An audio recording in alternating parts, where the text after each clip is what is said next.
And Joe Walsh played on it, and Joe Vitale. I'm just going to play a little of this for you.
Oh, okay. Wow. Yeah, wow is right. He seems very excited, that saxophone player. I wonder why.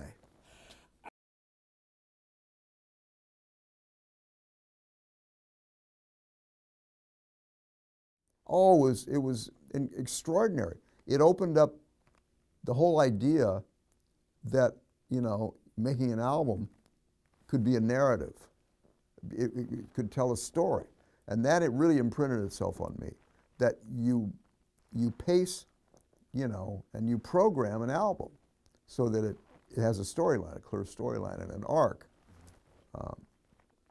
And I think that the fact that a radio station would play sometimes an album beginning to end reinforced that, you know, the fact that it was okay to do that. And then it was encouraged by the record companies. And, you know, it was just this tremendous aid to creativity, you know, that you could look on these as like they were little, you know, plays. They were little mini operas or whatever you wanted, right. You know.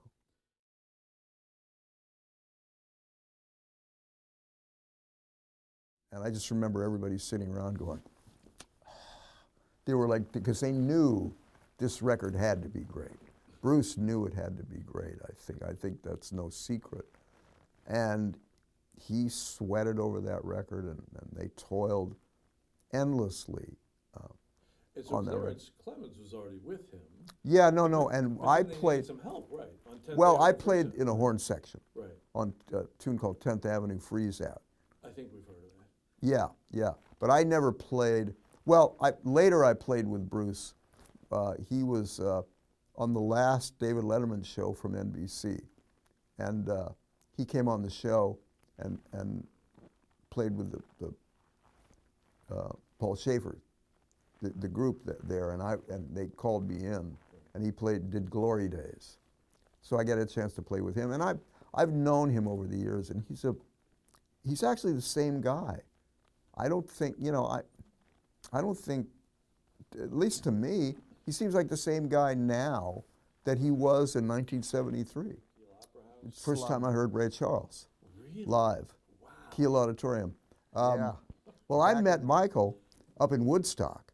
The whole band was living up in Woodstock, New York, and I was playing with Butterfield, and we all lived in Woodstock as well.